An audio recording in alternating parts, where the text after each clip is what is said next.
여러분 안녕하십니까. 수원 공동체 라디오 수원 FM 장판 정담 시간이 돌아왔습니다.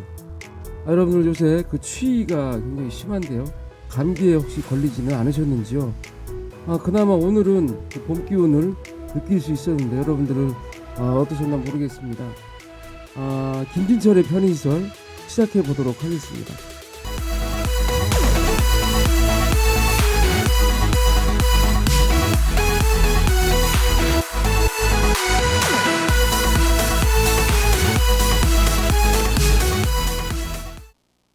오늘 그 오신 분 두 분도 같이 소개시켜 드려야 되는데요. 그 동안 그 최덕헌 부장님이 그 좋은 말씀과 좋은 시간을 같이 가졌었는데 개인적인 이유로 해서 좀 그 개인적인 시간을 가져야 될 것 같아서 좀 빠지셨고요. 이번에도 마찬가지로 이진욱 대표님 모시고요. 그런 다음에 염진영 건축사님 모셨습니다. 개별적인 소개 한번 길게 해주시죠. 네, 안녕하십니까. 한국편의시설기술원의 이진욱입니다. 만나서 반갑습니다. 네, 안녕하세요. 메이트 건축사 사무소의 염진영 소장입니다. 만나서 반갑습니다. 메이트 건축사 사무소는 어디에 있는 겁니까? 경기도 남양주시에 있습니다. 남양주에 수원까지 오셨네요. 네, 이번에 뭐 좋은 소식이 들리던데요. 그 내용도 같이 해주시죠. 올 4월부터 제가 경기도 지체장애인협회 사무처장직을 직으로 갈 것 같은데요. 예. 아직 뭐 4월이 아니어서 조심스럽긴 합니다만.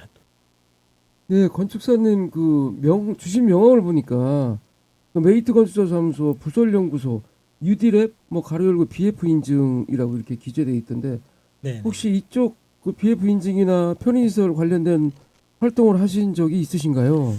네, 제가 경기도 그 지체장애인협회의 그 편의시설 기술지원센터에 한 10여 년간 근무를 했었고요.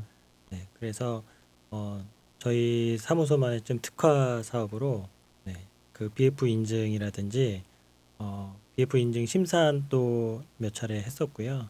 BF 관련된 설계나 관련된 업무도 지금 저희 연구소에서 부설 연구소에서 같이 진행을 하고 있습니다. 그 이진욱 대표님도 이쪽 그 편의시설 지원센터하고는 좀 잘 아시죠? 네, 저도 예전 직장이 편의시설지원센터에서 근무를 했었고요. 그럼 대표님이 그 지장협 내에 있는 그 편의시설 지원센터에 대해서 간단하게 정리 좀 한번 해주시죠. 편의시설지원센터라고 하면은 일반 건축물이 인허가 받는데 장애인 편의시설을 설치해야 되는 그런 법적 기준이 있습니다. 그거를 적합하게 설치를 했는지 여부를 사전에 검수를 해야 되는데 그 역할을 원래 이제 지자체 관에서 업무를 맡고 있다가요.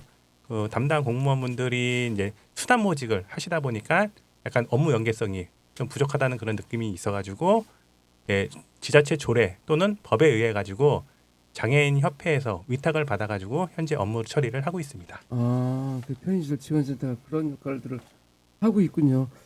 여러분들 우리가 지난 시간에는 뭐 1월 수목원이랄지 아니면은 뭐 BF와 그 편의시설 적합성 평가, 설치 기준 적합성 확인 뭐 그런 내용에 대해서 쭉 했는데요. 오늘은 저기 수원역에 대해서 한번 얘기를 해볼까 합니다. 수원역을 제가 한번 그 나무위키 내용을 한번 찾아봤더니요. 뭐 명실상부한 수도권 교통중심, 뭐 수원역은 1905년 1월 1일 경부선 개통과 동시에 보통역으로 영업을 개시했다 등등등등 해서 뭐 수도권 교통 중심으로 자리매김하고 있다 이런 내용이 쭉 있는데요. 여러분들 혹시 수원역 우리 수원의 중심역이고요. 여러분들 수원역 관련된 무슨 뭐 에피소드라든가 경험 하나 재밌는 얘기 있으면 좀 하나씩 해주시죠. 일단은 수원역에 그 백화점이 있다는 거. 예. 거기 하나의 또 장점이 될 수도 있을 것 같고요. 그러니까 역에 내려가지고 바로 쇼핑할 수 있는 그런 인프라도 구축이 되어져 있고 또 뒤쪽으로 가다 보면은 컨벤션 센터 그게 또 하나 또 최근에 또 신설이 됐습니다. 또 전시회 같은 것도 많이 열리고 있다고 생각이 드는 것 같아요. 저는 그 한 2년 전인가요? 그 남원에 가는 기차를 타야 되는데 그 수인분당선 타고 방포에서 타서 수원역에 내려서 2층까지 올라가서 이렇게 내려가야 되는데 그 통로를 못 찾아서 헤매다가 기차를 놓친 경험이 있습니다. 그래서 지금은 잘 찾아갈 수 있습니다만 휠체어 사용자라든가 아니면 초행자분들이 아마 그 동선을 이해하는 데는 조금 어려움이 있지 않을까 싶습니다. 우리 염 건축사님은 무슨 뭐 경험 없나요? 저는 그냥 수원역 생각을 하면 그냥 너무 복잡하다. 네, 맞습니다. 아. 길 찾기가 참 힘들다. 이런 생각이 가장 먼저 듭니다. 오늘 예. 수원역에서 같이 만나서 봤거든요. 아, 예. 예. 그래서 너무 복잡해가지고 저희 삥삥 돈 기억이 납니다. 예. 그렇습니다. 그러면 오늘 인사는 이런 정도로 마치기로 하고요. 노래 한 곡 듣고 다음 얘기 이어나가도록 하겠습니다. 조용남의 제비, 봄 기운이 살랑살랑 불어오는데요. 조용남의 제비 듣겠습니다. 여러분들은 수원 공동체 라디오 수원 FM 장판 정담을 듣고 계십니다. 예, 노래 잘 들으셨습니까? 보통 수원역 하면은 어쨌든 뭐 교통시설이고요. 교통시설을 하면 그 교통 이용에 불편한 분들을 보통 교통약자라고들 그렇게 표현을 합니다. 그래서 전에는 뭐 장애인 뭐 전용 화장실, 뭐 장애인 화장실이 있는데 요새는 뭐 교통약자 화장실, 뭐 장애인석을 뭐 교통약자석 이렇게도 표현을 하는데요. 우리 이진웅 대표님께서 그 교통약자 관련된 내용을 한번 정리 좀 한번 해주시죠. 네, 몇 가지 그 정의 사항을 좀 말씀을 드리면요. 일단은 교통약자라고 하면은 장애인뿐만 아니라 고령자, 임산부, 영유아를 동반한 사람, 그리고 어린이까지 포함해가지고 일상생활에서 이동에 불편을 느끼는 사람을 모두 합쳐가지고 교통약자라고 합니다. 예. 혹시 우리나라 전체 인구의 장애인 수는 한 몇 퍼센트 정도 되시는지 아실까요? 5%. 네, 대략 예. 전체 인구의 한 5% 정도가 예. 장애인 수로 등록이 되어져 있습니다. 근데 뭐 외국은 뭐 20%도 있고. 그렇죠. 근데 등록에 대한 기준이 좀 다르다 보니까 예, 그렇게 예. 되어져 있는 거고요. 그래서 제가 좀 전에 말씀드렸던 교통약자라고 하면은 장애인을 포함한 교통약자다 보니까 그 비율이 전체 국민의 약 30%. 와. 3명 중 1명은 교통약자라고 그렇게 이해를 하시면 될 것 예, 같습니다. 예. 그뿐만 아니라 이제 교통수단에 대해서 잠깐 설명을 드리면요. 그 교통수단이란 사람이 운송하는데 이용이 되는 것을 교통수단이라고 합니다. 그 수단을 이용하기 위해서 이용하는 시설을 이동편의 시설이라고 합니다. 예. 이동편의 시설은 휠체어 탑승 설비, 장애인용 승강기, 장애인을 위한 보도, 임산부가 수유를 할 수 있는 휴게 시설 등 모든 걸 합쳐가지고 이동편의 시설이라고 지칭을 하고 있습니다. 예. 정리된 건가요? 더 정리 좀 한 가지만 더 예. 말씀드리면요. 여객 시설도 이제 교통 시설 중에 하나인데요. 그 교통 수단을 이용하기 위해서 이용하는 그런 시설 또는 인공 구조물을 여객 시설로 정의를 하고 있습니다. 예. 그 여객 시설이라든지 아니면 이동 편의 시설이라든지 뭐 우리 장애가 좀 심하신 분 내지는 뭐 휠체어 사용하시는 분 아니면 시각 장애인 분들 아니면 다른 장애를 가지신 분들 등 아까 말씀하신 뭐 어르신들 다 포함해서 이 이동 편의 시설이라든가 그런 것들이 갖춰지지 않으면 아무래도 제대로 된 교통 시설을 이용할 수 없을 것 같은데요. 예, 이제 저희들이 이제 그 뭐 매개 시설부터 쭉 한번 알아볼 텐데요. 그 전에 우리 역사 한번 알아보겠습니다. 지금 현재의 역사는 그 3번의 신축을 거친 4번의 역사로 민자 역사랍니다. 지금 말씀드리는 내용 그 나무 위키에 기재된 내용입니다. 그래서 AK 플라자 수원점이 입점해 있고요.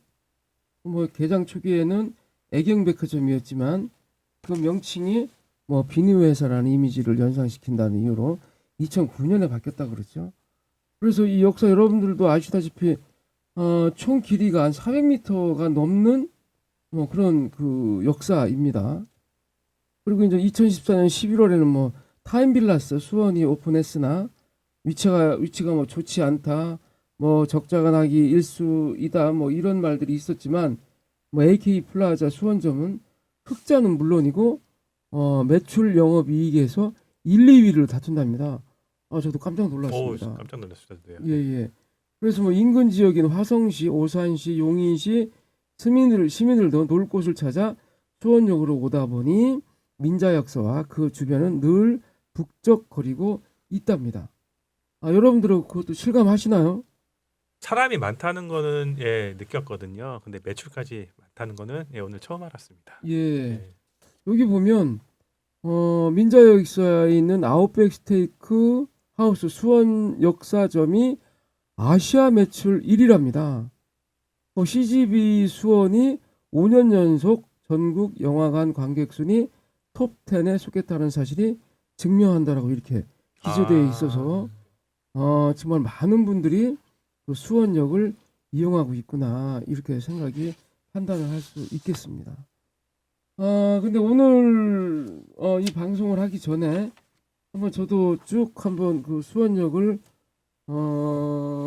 저쪽 그 롯데몰 쪽하고 뭐 AK도 잠깐 들렸다 왔습니다만 먼저 매개시설을 한번 얘기해 볼까요?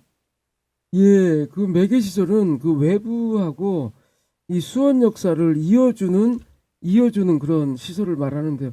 오늘 제가 보니까 그 수원역 광장 그 롯데몰 쪽 반대쪽에 에스컬레이터가 올라가는 그 에스컬레이터가 고장이 나 있더라고요. 그래서 뭐 어느 분은 그 에스컬레이터를 그냥 또박또박 걸러 오시는 분도 있고 승강기를 찾아서 이용하시는 분들도 있던데 우리 이진웅 대표님께서 매개 시설에 대해서 좀 정리 좀 해주시죠. 매개 시설이라고 하면은 보도에서 예, 역사까지 접근하는 그 접근로를 말합니다. 크게는 접근로, 장애인 주차구역, 출입문까지로 매개 시설로 보고 있습니다. 조금 더 세부적으로 말씀드리면요, 그 보도에서 주출입구까지 접근로에 대해서는 그 장애인 등 교통 약자가 그 차량하고 간섭 없이 안전하게 출입문까지 접근 가능하도록 만들어주는 게 키포인트가 되겠습니다. 그리고 그 접근로에 대한 유효폭이 있는데요. 기본적으로 유효폭은 휠체어 2대 또는 휠체어하고 사람이 안전하게 교차할 수 있도록 최소폭 2m 이상의 유효폭을 확보를 해줘야 됩니다. 그리고 그 접근로상에 역사를 안내하는 종합 안내소가 있다라고 하면은 그 종합 안내소까지 무단차로 휠체어 이용자분, 교통 약자분들도 안전하게 접근이 가능하도록 접근로를 조성을 해줘야 되겠습니다. 그 외에 또 몇 가지 더 말씀드리면요. 예. 네, 그 접근로상에 그 평탄한 지역이면은 가장 좋을 텐데 지형상 어쩔 수 없는 경우가 있거든요. 그래서 기울기를 만약에 준다라고 하면은 그 최소 기울기가 1:18로 정해져 있다 보니까 좀 완만한 경사로 해가지고 출입문까지 접근이 가능하도록 예, 접근로 조성이 되어져야겠습니다. 그리고 바닥 마감은 그 외부다 보니까요. 눈이 오거나 비가 왔을 때 상당히 미끄러울 수가 있습니다. 맞습니다. 그래서 마감재 자체가 좀 미끄럽지 않는 재질로 마감이 되어져 있어야 될 것 같습니다. 예. 우리 염건 주사님은 어떻게 그 매개시설 어떻게 좀 보셨나요? 네. 오늘 오기 전에 한번 수원역을 둘러봤는데요. 일단은 수원역을 이용하시는 분들이 각자 방향을 따라서 어디가 어딘지에 대한 이정표라든지 이런 게 좀 많이 부족하다고 생각이 됐고요. 예. 또 저희가 그 횡단보도하고 접하는 보도하고의 이 경계 구간, 이 구간에 지금 저희 이동편의증진법이나 여러 가지 법적으로 경사 기울기나 이런 것들이 정해져는 있는데 이게 좀 변화가 있어야 되지 않나 이런 생각은 좀 해보고 있습니다. 실질적으로 유모차를 끌거나 휠체어를 타시는 분들이 그 경사를 스스로 이용하시기에는 아직까지는 좀 불편함이 많이 있다고 생각이 되거든요. 그래서 이런 것들은 앞으로 계속 좀 보완을 해 나가고 법적인 것도 조금씩 고쳐 나가는 이런 제도적인 방향을 실행해 나가야 된다고 생각을 하고 있습니다. 그렇습니다. 이 수원역이 아무래도 좀 오래된 그런 역사이어서인지 뭐 어느 한쪽 부분은 굉장히 깔끔하게 수인분당성 쪽은 아무래도 좀 그 시설이라든가 이런 게 좀 깔끔하게 잘 되어 있는 것 같은데도 불구하고 그렇지 않은 곳은 좀 뭐 바닥 부분이라든가 아니면 뭐 미끄러운 부분도 존재하고 있었고요. 그리고 경사도가 굉장히 급했고요. 그리고 이제 뭐 안내시설 쪽에서 또 말씀을 드리려고 했었는데 그 바닥에 점자 블록이 너무나 기준에 안 맞는 게 너무 많더라고요. 그리고 훼손된 곳도 많고요. 그래서 오히려 그런 것들이 매개시설에서 보행 장애물로 되지 않을까 그런 걱정이 좀 되기도 하더라고요. 이준욱 대표님 뭐 오늘 오시면서 불편한 거 좀 없으셨나요? 저도 같이 봤던 게 점자 블럭에 예, 파손돼 예. 있는 게 좀 많이 있었습니다.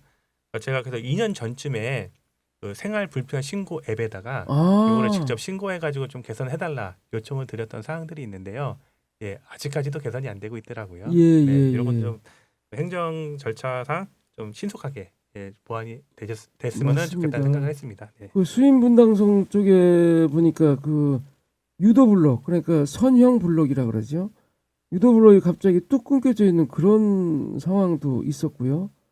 그리고 그 유도 블록하고 전용 블록이 막 섞여져 있는데 그 영업하시는 분들의 그런 그 전시 그런 물건들이 나와 있어서 시각장애인들이 가다가 오히려 좀 헤맬 것 같은 그런 상황도 연출이 돼서 좀 많이 좀 안타까웠습니다.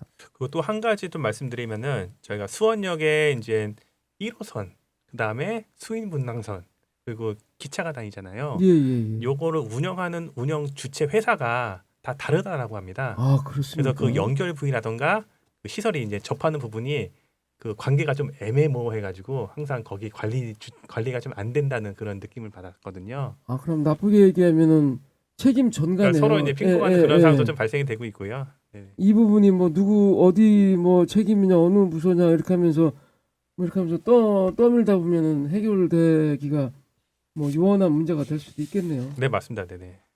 예, 그럼 그 매개 시설 웬만큼 정리가 됐다고 보고요. 아니면 뭐 중간이라도 다른 말씀 있으시면 해주셨으면 감사드리겠고요. 그 매개 시설 중에 또 한 가지 말씀드릴 사항은 장애인 주차장이 매개 시설에 포함이 됩니다. 예, 예, 예. 일단 장애인 주차장은 기본적으로 그 일반 주차장보다는 1m가 넓은 최소 3.3m, 세로는 5m 이상의 그 폭을 확보를 해야 되고요. 그 장애인 주차장에서 가장 중요한 부분은 그 출입구에서 가장 가까운 쪽에 장애인 주차장을 설치를 해야 된다. 이 부분이 가장 핵심 포인트가 되겠습니다. 예. 그리고 주차장에서 주차를 하고 나서 단차 없이 안전하게 출입문까지 접근이 가능하도록 접근로 설치를 하는 것도 매우 중요한 사항이 되겠습니다. 아유, 자세한 설명 감사드립니다. 저도 그 장애인 전용 주차구역에 주차를 하고 뭐 수원역을 이용한 경험이 있습니다만 뭐 큰 불편은 없던데요. 그래서 그 부분은 뭐 그 휠체어 활동 공간이랄지 아니면 안전보행 통로랄지 이런 게 웬만큼 더 확보된 것으로 그렇게 판단을 할 수 있었습니다. 그럼 매개 시설에 대해서 웬만큼 다 정리가 됐고요. 다음 노래 한 곡 듣고 하죠. 이준욱 대표님 노래 한 곡 신청해 주시죠.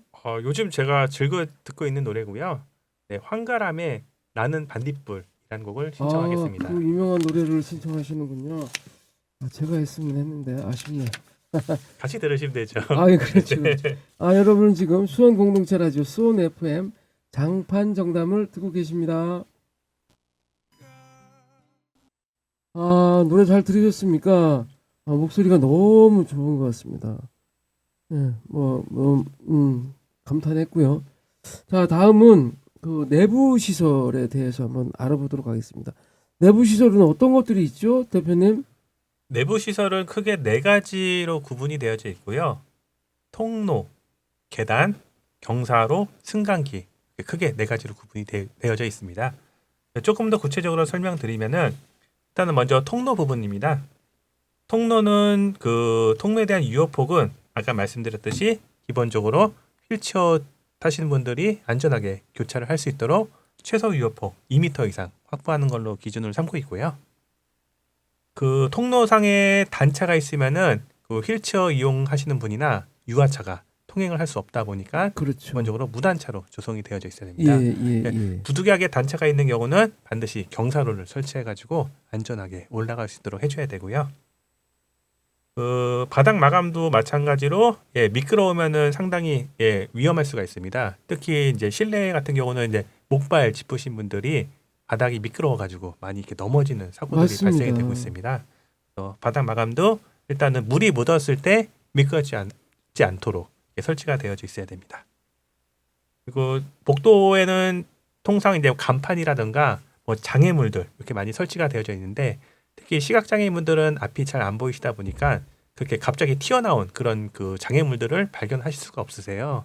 거기에 부딪혀가지고 다치는 사고들이 발생이 되고 있는데 역사에 설치되어 있는 복도 같은 경우에는 기본적으로 통로상에는 장애물을 다 제거를 하는 게 기본 사항이 되겠습니다. 그리고 역사는 또 약자분들이 이제 먼 길을 또 이제 통로가 좀 그 길이가 길 수가 있거든요. 그 길을 안전하게 다니셔야 되다 보니까 역사의 통로에는 양 측면에 손잡이 설치하는 게 법으로 정해져 있습니다. 네네. 꼭 필요하죠. 네. 여기까지가 이제 그 복도에 대한 기준이 되겠습니다. 예. 그 복도 통로에는 이제 문도 포함이 될 테고요. 저는 그 2층 역사에서 그 AK 플라자 출입하는 그 문이 굉장히 무겁지 않습니까? 굉장히 무겁고 또 크기도 굉장히 클 뿐더러 그래서 아마 좀 힘이 없거나 아니면은 그 휠체어 앉으신 분은 아무래도 좀 그 밀고 당기는데 좀 부족한 게 있어서 거기 자동문이 좀 하나 있으면 어떨까 하는 그런 생각을 좀 해봤습니다. 그래서 제가 그렇게 무거운 문은 추운 지방에 가면 그 문이 무겁더라고요. 그 이유는 이제 물이 바람이라든가 얼른 닫혀야 되는 그런 기능을 해야지 그 보온이라든가 그 열기를 뺏기는 그런 걸 막기 위해서 그렇게 무거운 문을 경험한 적은 있지만 우리 수원 그 AK 플라자가 저렇게 무거운 문이 필요할까 하는 생각이 좀 들었습니다. 우리 저기 염 소장님 혹시 그 내부 시설에 대해서 하신 말씀 좀 정리해 주시죠. 내부 시설 수원역은 비교적 잘 되어 있었다고 보기는 하는데요. 보여지긴 하는데 일단 제가 실무를 하다 보니까 현장에서 이제 공사를 하시는 분들이 내부 시설 공사를 하실 때 좀 유념하셨으면 좋겠다 생각했던 게 무심코 경험에 의해서 시공하시는 분들이 굉장히 많으시거든요. 그렇습니다. 30년, 40년 시공을 했다고 해도 이 장애인 편의시설은 1cm, 1mm가 이용하시는 분들이 굉장히 불편을 느끼기 때문에 전문성을 가지고 공사를 하셔야 되는데 경험치에 의해서 공사를 많이들 하세요. 그게 가장 좀 안타까웠고요. 특히나 계단 같은 경우나 이런 거는 단 너비나 단 높이 이런 것들이 일정하게 딱 기준을 가지고 첫 단부터 끝단까지 시공이 돼야 되는 부분이 있거든요. 근데 갑자기 뭐 15cm였다가 20cm가 된다던가 단 차이가 이렇게 나면 이용하시는 분들께서 비장애인 분들은 더 불편을 느끼시기 때문에 그런 것들을 좀 신경을 많이 써주시면 좋을 것 같고요. 점자 블록이라든지 손잡이 뭐 이런 규정들이 다 편의증진법에 잘 나와 있습니다. 그래서 그거를 잘 확인하셔가지고 시공을 해주셨으면 감사하겠다 이 말씀 꼭 드리고 싶었습니다. 맞습니다. 특히 계단 같은 경우 아까도 말씀하셨지만 그 철면 높이와 뭐 디딤판의 너비 이런 것들이 다 기준에 정해져 있거든요. 그리고 뭐 시각장애인 분들은 그런 약속에 의해서 그 저명, 선형 아니면 손잡이에 있는 그 뭐 점자 스티커 이런 거에 약속에 의해서 이렇게 움직일 수 있기 때문에 그런 것들이 정말 규정에 딱딱 맞춰야 되지 않을까 싶은 생각이 들었습니다. 계단 이제 말씀하셔가지고 이제 중요한 부분이 하나가 있습니다. 특히 이제 약시인 분들이 계단 그 코 부분, 끝 부분을 잘 인지를 못하셔가지고 발을 헛디디는 사고들이 발생되고 있거든요. 그래서 역사 같은 경우에는 첫 단이랑 마지막 단 그리고 가운데 단에 논슬립 또는 시인성 페인트를 칠해가지고 그 단의 끝이 어디 있는지에 대해서 인지가 가능하도록 보완 조치를 하고 있습니다. 예, 맞습니다. 그리고 이제 계단 시작 부분에 저명 블록이 깔려야 되지 않습니까? 그래서 계단 시작 부분, 끝 부분에 그 경계 부분에 30cm를 이격해서 그 저명 블록을 이제 설치를 해야 되는데요. 그 저명 블록이 보통 황색입니다. 그래서 계단코도 황색이면 좀 헷갈릴 것 같은데 대표님 어떠십니까? 일단은 황색보다는 뭐 초록색이라든가 조금 밝은 색으로 이렇게 설치를 하는 게 인지하기가 좀 용이할 것 같습니다. 그렇다고 좀 판단이 되더라고요. 그래서 그 계단 코 부분의 시인성도 근데 이제 어디 보면 계단 첫 단과 끝 단만 그 시인성 표시를 하라는 그런 내용도 있고요. 또 요새 BF는 그 모든 단에 다 하라는 경우도 있고요. 그 교육시설 안전인증에서 뭐 초등학교나 중학교는 첫 단과 끝 단에 이렇게 하라는 규정으로 돼 있던데, 제일 좋은 거는 모든 단에 다 이제 시인성 조치를 하되 예, 첫 단이랑 마지막 단은 다른 색으로 하는 게 아우, 가장 예. 좀 효과가 적일 것 같습니다. 예, 예, 예. 아주 우문현답을 해주셨습니다. 혹시 저기 염소장님 무슨 특별한 뭐 경험 같은 거 해주실 말 있으신가요? 어, 이게 뭐 얘기를 해도 되는 건지 모르겠지만 뭐 좋은 방향으로 바뀌어야 되니까 이게 그 지역마다 편의시설의 기준은 적합하게 법령으로 딱 정해져 있는데 그거를 시행하는 지자체마다 요구 사항들이 조금씩 다른 경우가 굉장히 많이 있습니다. 예. 똑같은 계단을 가지고 BF 인증이나 장애인 편의시설을 설치를 하더라도 조금씩 요구 사항들이 바뀌는 경우가 간혹가다 있거든요. 저도 그거 한 가지 아는데요. 네. 일단은 직선 계단일 경우에 중간 참이기 있잖아요. 예, 거기에 조명 블럭을 설치해야 되는 사례가 있고 설치하지 않아도 되는 사례가 있습니다. 예, 예. 그 저희 BF 인증 지표상에는 2m 미만일 경우는 생략이 가능하다고 이렇게 명시가 되어져 있는데 실제로 이제 현장에서는 뭐 유효폭이 계단 참 유효폭이 1.5m만 되면은 설치해달라고 이렇게 검토가 되는 사항들이 많이 발생이 되고 있습니다. 예, 맞습니다. 전에는 BF 할 때 2m를 기준으로 했는데 요새는 1500, 1.5m를 기준으로 해서 1.5m 미만이면 설치하지 않고, 네네 맞습니다. 네. 예, 그렇게 또 많이 변화하고 있더라고요. 네. 그 계단 참도 계단 참에 조명 블럭을 설치하는 경우가 있는데요. 그럴 경우에는 계단 끝나는 부분에서 300을 띄고 조명 블럭이 300이 들어가고 또 그 참을 끝나서 시작하는 계단에서 다시 300을 떨어뜨리고 조명 블럭이 설치되고 이러면 조명 블럭이 겹치는 경우들이 굉장히 많이 있거든요. 맞습니다. 이런 거에 대한 보완도 앞으로 좀 체계적으로 잡아 나가야 되지 않을까 이렇게 생각합니다. 그리고 계단에서 제일 그 예민한 문제가 그 손잡이 내민 길이 같더라고요. 보통은 이제 뭐 그 법규에서는 뭐 1.75인가요? 그 이상이 되면 1.7마다 그 참을 두게 돼 있잖아요. 네 맞습니다. 네네. 예, 그래서 보통 계단을 꺾어서 설치를 하는데요.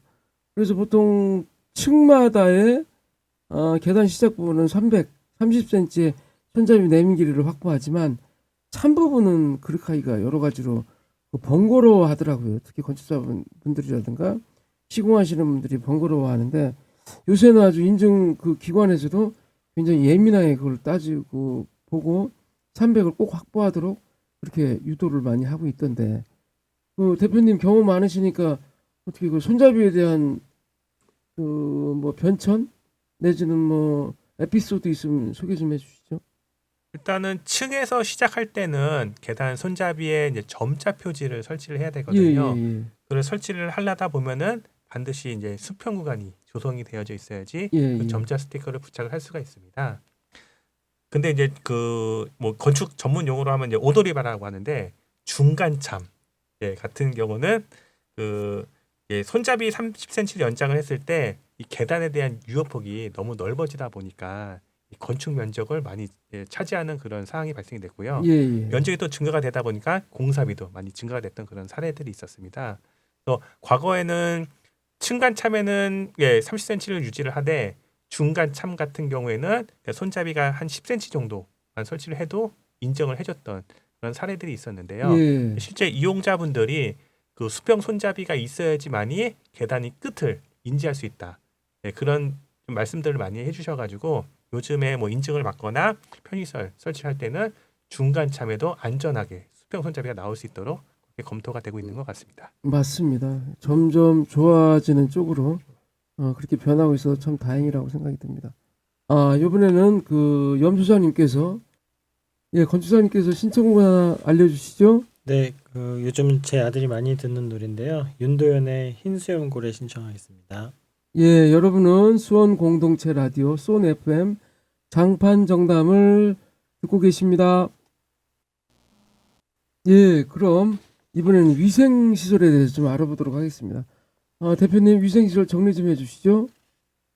위생 시설은 크게 5가지로 구분할 수가 있고요. 제일 중요한 거는 장애인 등의 이용 가능한 화장실이 있는지 여부. 그게 가장 중요할 것 같습니다. 그리고 남자, 여자 반드시 구분해서 설치를 해야 된다. 예, 예, 예. 그리고 화장실 접근은 무단차로 접근이 가능하도록 설치를 해줘야 되고요. 특히 출입문 앞에 이렇게 턱이 있는 경우가 있습니다. 제가 오늘 오면서 잠깐 화서역을 들렸다 왔는데 아, 화장실 입구에 턱이 있더라고요. 예. 그것도 좀 개선이 필요한 부분이고 화장실 안에 들어와서 제일 중요한 거는 이제 대변기, 소변기, 세면대를 적합하게 설치하는 게 중요한 사항이 될 것 같습니다. 그 턱이 있는 이유는 뭐 때문에 설치들을 하나요? 출입문이 통상 이제 하부에 실이라고 하는데요. 예, 예. 이 실 부분을 바닥 마감재하고 같은 높이로 이렇게 설치를 해야 되는데 그게 실을 공사를 할 때 매립을 하지 않으면은 그 턱만큼 올라오게 되어져 있습니다. 그렇죠, 네, 그렇죠. 그래서 대부분 한 2cm, 3cm 정도 올라오는데요. 그게 육안으로 잘 확인이 안 되다 보니까 이용하시는 분들이 발에 걸려가지고 넘어지는 사고들이 맞습니다. 발생되고 있습니다. 예, 뭐 물넘침 방지 때문에 또 하는 경우도 많이 있더라고요. 예, 나머지도 같이 설명해 주시죠.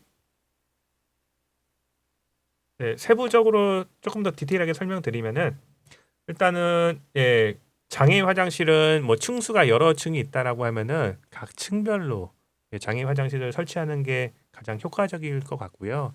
이게 부득이하게 좀 모든 층에 설치가 안 된다라고 하면은 그래도 최소한 격층에 하나씩은 들어가는 걸로 설치를 해주시면 좋을 것 같습니다. 그리고 남자 여자는 반드시 구분을 하셔야 되고요. 그 화장실은 그 시각장애인 분들이 화장실 내부 구조를 인지하기가 쉽지가 않다 보니까요. 입구 쪽에는 점자로 화장실에 대한 안내 표지를 해주셔야 되는데 예, 예. 화장실 구조가 좀 복잡하다. 그러면은 여객 시설 같은 경우에는 그 입구 쪽에 촉지도로 되어져 있는 안내판을 많이 설치를 하고 맞습니다. 있습니다. 그리고 바닥에도 조명 블럭을 그래서 뭐 2장, 뭐 그 아까 말씀하신 그 촉지도식 안내판 하부에 그 조명 블럭도 꼭 세트로 설치가 되어야 되겠죠? 아, 네, 점자 블럭 2장도 들어가야 되고 여객 시설은 그 복도 내부에 그 선형 블럭 설치가 의무 사항입니다. 예. 그래서 선형 블럭도 화장실까지 반드시 연결이 되어져 있어야 됩니다. 예. 그리고 화장실은 이제 물을 사용하는 곳이다 보니까 항상 젖어 있는 상태가 많이 있으세요. 그래서 바닥 마감은 정말로 미끄럽지 않는 재질, 논슬립 재질로 설치가 되어져 있어야 되고요. 그 틈새는 줄눈이라고 하죠. 틈새는 기본적으로 1cm 미만으로 설치가 되어져 있어야 됩니다. 그렇습니다. 그리고 요즘은 그 화장실을 보시면은 그 일반 화장실 안에 장애인 화장실이 들어가 있는 경우도 있고 복도에서 별도로 장애인 화장실이 설치가 되어져 있는 경우도 있거든요. 예, 맞습니다. 과거에는 2개 다 설치를 많이 했었는데요. 일단은 그 장애인 화장실을 이용하시는 분들이 중증 장애인 분들이 많이 이용하시는데 혼자서 이용하시는 경우도 있지만 그 활동 도우미 또는 보호자 도움을 받아야 되는 경우가 있으세요. 그렇죠. 이성하고 네네. 갈 수도 있고요. 또 어린이 같은 경우에는 아들이 어머니하고 가면 그 안에 있는 화장실을 또 쓸 수가 없기 때문에 네네. 독립형 화장실을 이용할 수밖에 없죠. 네, 맞습니다. 네. 그래서 요즘은 이제 일반 화장실 안에 그 장애 화장실 설치하는 거는 별로 이렇게 선호를 하진 않고 있고요. 별도 복도에서 장애 화장실 쪽으로 들어가는 형태의 화장실을 많이 선호를 하고 있습니다. 예, 예, 예. 그리고 장애 화장실은 일단은 출입문에 그 개폐 장치가 설치가 되어져 있어야 되는데요. 예. 안에 사람이 사용을 하고 있다라고 하면은 밖에서 사용 유무를 알 수 있도록 그렇습니다. 버튼에다가 이제 그 불이 들어오는 형태 또는 사용 중 알림 형태로 그 사용 중을 알려줘야 되고요. 장애 화장실 내부 대변기 칸 같은 경우는 기본적으로 그 휠체어 타신 분이 대변기까지 접근이 가능하도록 그 화장실의 전면은 휠체어가 회전할 수 있도록 1.4에 1.4 이상의 활동 공간을 반드시 조성을 해야 되고 대변기 측면은 휠체어 이용자분이 그 휠체어를 대변기 측면에다가 세운 다음에 손잡이를 잡고서 대변기에 접근을 하시거든요. 옮겨 타죠. 네네네. 옮겨서 그래서 앉아서 측면 공간은 기본적으로 75cm 이상의 여유 공간을 반드시 확보를 해야 됩니다. 예, 그렇습니다. 이게 장애인 화장실의 가장 중요한 부분이라고 보시면 될 것 같습니다. 예. 그리고 요즘은 그 장애인 화장실 안에서 이제 뭐 손을 씻다던가 아니면은 이제 그 소변 용변을 이렇게 받는 그런 통의 세척 필요한 부분들이 있으시다 보니까 세면대까지 같이 설치하는 것으로 요즘은 평가를 진행을 하고 있고요. 맞습니다. 세면대 꼭 설치하도록 그렇게 유도 내지는 네네. 그 규정에 그렇게 정해서 운영이 되고 있습니다. 그 남자 화장실 같은 경우에는 이제 소변기가 별도로 설치가 되는데요. 소변기는 그 출입문에서 가장 가까운 쪽 소변기에는 보조 손잡이를 설치를 해가지고 뭐 휠체어 이용자분들도 그렇지만 목발 짚으신 분들도 몸을 기대서 용변을 보셔야 되거든요. 그래서 손잡이를 하나 이상은 반드시 설치하도록 규정을 하고 있습니다. 그래서 그 소변기의 손잡이가 안쪽에 있는 그 소변기에 설치를 하는 경우도 있고요. 아니면 입구에서 가까운 쪽에도 설치하는 경우가 있는데 그게 이제 어느 쪽이 맞냐면 저기 아까 말씀하신 그 뭐 목발로 짚은 사람들 외에 시각장애인도 저 소변기를 쓰게 하기 위해서는 입구에 가까운 쪽에 손잡이를 설치하는 게 맞다고 저는 판단이 됩니다. 아, 네, 맞습니다. 네네. 그래서 안쪽에 너무 뭐 어디는 고려해서 편하게 일을 보라고 뭐 구석에 놓는다는 거 그거는 적절치 않다고 생각이 됩니다.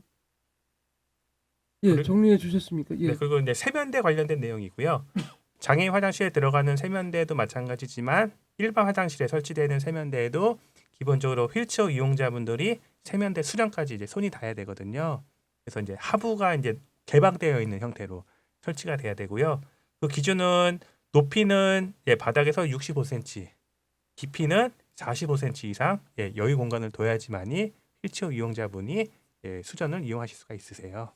그래서 저게 논란이 좀 있습니다. 그러니까 장애인이 아니신 분들은 아니 장애인 화장실 안에 세면대가 있고 그 세면대에 손잡이를 설치를 하는데 왜 일반 화장실에 있는 세면대도 그렇게 설치를 해야 되냐 뭐 이런 질문들 아니면 불만들을 얘기하던데 그 염건 주사님 어떻게 생각하십니까?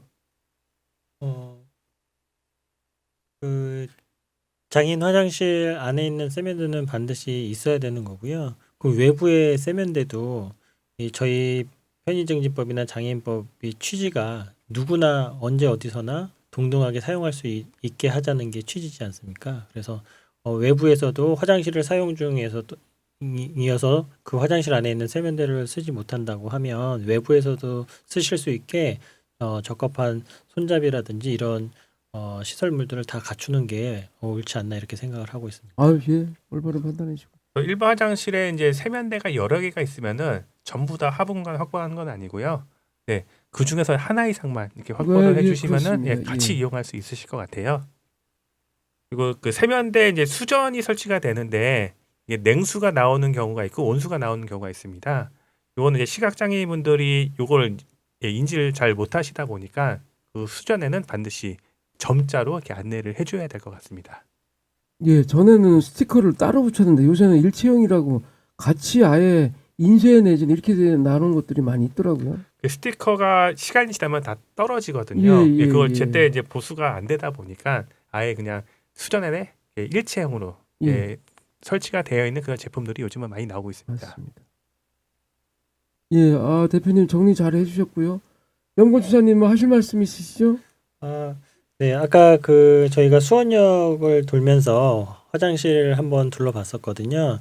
네, 몇 가지 좀 부족했던 점들이 대체적으로 잘 되어 있었지만 좀 미흡했던 부분들이 이제 자동문 스위치의 높이하고 위치가 좀 잘못되어 있는 부분들이 있고요. 이게 잘못되어 있으면 휠체어 사용자분들은 문을 열고 닫기가 굉장히 힘드시거든요. 그래서 이러한 것들은 좀 수정이 됐으면 좋겠다 생각이 되고요. 대부분 비상 호출벨이 있지 않았어요. 이거는 예. 위급 시 굉장히 중요한 부분이기 때문에 이런 것들이 꼭 설치가 됐으면 좋겠고요. 그다음에 그 관감지식 세정 밸브가 거의 설치는 되어 있었는데요. 그 부분을 뚜껑을 완전히 제거하지 않거나 아니면 사용하실 수 있게 그 구간만 구멍을 뚫어 놓거나 이런 경우가 좀 많이 있었거든요. 이거는 사용자 측면에서 호불호가 좀 있습니다. 움직임이 일 때마다 물이 많이 나와서 오히려 불편하다고 하시는 분들도 굉장히 많으시거든요. 그래서 이런 것들은 좀 제도적으로 보완을 해 나가야 되지 않나 이렇게 생각합니다. 예, 그 광감지식 센서 같은 경우는 보통 그 내장돼 있는 배터리 건전지로 그게 작동을 하지 않습니까? 그래서 그 건전지가 수명을 다하면 이게 고장인지 아니면 건전지를 바꿔야 하는지도 모르는 관리자분들이 엄청 많더라고요. 네. 그래서 저도 이제 BF 이쪽 활동을 하면서 사후 관리를 가보면 한 열에 아홉의 고장의 원인이 뭔지도 모르고 그냥 지내는 분들이 엄청 많더라고요. 그래서 네. 요새는 그 전원을 연결하도록 그렇게 많이 요구들을 하고 있죠. 그러면 화장실 그 위생시설은 정리를 하도록 하고요. 안내시설을 한번 얘기를 시작해 볼까 합니다. 제가 아까 그 남원 가는 기차를 놓쳤다고 했는데요. 그 수인분당선을 타고 내려왔을 때 분명히 그 ITX 뭐 이런 뭐 1호선 이런 걸 보고 올라왔는데도 불구하고 승강기를 타고 올라갔더니 그냥 플랫폼만 있었고요. 계단으로 이렇게 연결되는 그 이후의 안내는 볼 수가 없었습니다. 그래서 오르락 내리락만 하다가 결국은 기차를 놓쳐서 다음 차를 타고 뭐 이런 골치 아픈 일을 했던 기억이 있는데 오늘도 그 수인분당선을 타고 내려서 이렇게 오는데 그게 제대로 정리가 안 되어 있더라고요. 그래서 거기에 대한 제대로 된 안내 같은 게 있어야 되지 않을까. 그 안내 시설 한번 정리 좀 해주시죠, 대표님. 네, 안내 시설은 뭐 점자 블럭, 안내판, 뭐 촉지도 안내판, 점자 안내판, 그리고 시각 청각 장애인을 위한 경보 설비, 접수대까지가 안내 시설로 포함이 되어져 있고요. 역사에서 제일 중요한 부분은 아까 말씀하셨듯이 그런 안내 사인볼인 것 같습니다. 특히 뭐 수원역 같은 경우에는 그 플랫폼에서 대합실까지 올라오는데 승강기가 한 대가 설치가 되어져 있거든요. 근데 이 승강장이 상당히 길다 보니까 반대편에서 내렸을 때 승강기 위치를 찾기가 상당히 어렵습니다. 위치가 어디 있는지에 대한 안내 사인이 좀 군데군데 있어가지고 쉽게 찾을 수 있도록 해주는 게 좋을 것 같고요. 그리고 이제 점자 블럭도 아까 말씀해 주셨는데 그 점자 블럭은 크게 두 가지로 구분이 되어져 있습니다. 36개 돌기로 되어져 있는 점형 블럭과 4가지 선으로 되어져 있는 선형 블럭이 있는데요. 이 기능이 완전히 다릅니다. 점형 블럭은 그 시각장애인이 잠깐 멈춰가지고 정보를 습득을 하거나 또는 방향 전환을 하거나 뭔가 앞에 장애물이 있다는 거에 대해서 인지를 할 때 점형 블럭을 설치를 하고요. 4가닥 선형 블럭은 여기는 안전하게 갈 수 있는 길이다라고 유도의 개념으로 설치하는 게 선형 블럭입니다. 이게 적합하게 설치가 되어져 있어야지만이 시각장애인분들이 안전하게 이게 보행을 할 수가 있는데요. 수원역 같은 경우에는 아까 이제 파손되는 그런 점자 블럭들이 많이 있다 보니까 이런 것들이 좀 조속하게 좀 개선이 됐으면 하는 그런 바람이 있습니다. 그리고 여러분들 혹시 아십니까? 그 지하철 객차 입구, 그러니까 이제 그 안전문이 열리는 그 바닥에 보시면 그 뭐 노인이 장애인과 노인이 탈 수 있는 그 장애인석, 교통약자석을 안내하는 그런 점자나 표시도 있고요. 네네. 그리고 그 입구에 보면 그 측면 벽에 뭐 4-1칸, 뭐 5-2칸 이렇게 하는 그 점자 스티커가 있습니다. 그 역할이 뭐냐면요. 시각장애인 분들이 거기를 타서 어디 여기에 내릴 때, 그러니까 혼자 이동이 불편할 때 그 내릴 곳에 역사에 전화를 해서 저 좀 이렇게 좀 안내 좀 해달라. 그렇게 요구할 때 제가 몇 칸에 타고 있습니다. 그렇게 전달하는 역할을 하는 게 바로 그 벽에 붙어 있는 그 4-1 그런 점자 스티커의 역할인 것 같습니다. 역할입니다. 그렇게 인지해 주시고요. 많은 분들한테 홍보를 해 주시는 것도 하나의 역할이라고 보여지고요. 이제 정리를 해야 될 것 같은데요. 우리 염지정 건축사님 오늘 처음 방송한 소감이 어떠신지 좀 정리 좀 해주시죠. 네, 저는 그냥 여기 들어와 있는 게 너무 신기하고요. 앞에 마이크도 너무 신기하고 라디오 부스가 이렇게 생겼구나, 이렇게 방송을 하는구나 이런 것도 처음 알게 돼서 이 자리가 너무 감사한 자리 같이 느껴지고요. 불러주셔서 너무 감사하고 다음에 또 뵐 때는 준비를 많이 해서 많은 말씀 드릴 수 있도록 준비를 잘 해오겠습니다. 아유, 무슨 말씀. 예. 오늘도 좋은 말씀 감사드리고요. 이진욱 대표님 정리 말씀해 주시죠. 제가 1년 전에 처음 이제 방송 게스트로 왔을 때 많이 긴장했던 그런 모습이 있었는데요. 네, 염주정 대표님이 저보다 훨씬 잘하시는 것 같습니다. 예. 네. 네, 와주셔서 감사드리고요. 또 자주 뵀으면 좋겠습니다. 예, 두 분 너무 감사드리고요. 우리 염건축사님 네. 다시 한번 환영하고요. 저도 부족함 없이 부족한 거 많이 느끼고 있습니다. 더 많이 준비해서 여러분들한테 도움이 되는 그런 방송이 되도록 열심히 해보겠습니다. 오늘 잘 들어주셔서 감사드리고요. 여러분은 수원 공동체 라디오 수원 FM 장판 정담의 김진철의 편의시설 잘 들어주셔서 감사합니다. 다음 노래 마지막 노래 우리 이진욱 대표님 소개 좀 해주시죠. 러브홀릭스의 버터플라이를 신청하겠습니다. 예, 감사합니다. 여러분들 자 우리 구호 여러분들 아시죠? 자 시작해 보겠습니다. 장판 정답. 여러분들 다음 시간에 만나요. 또 만나요.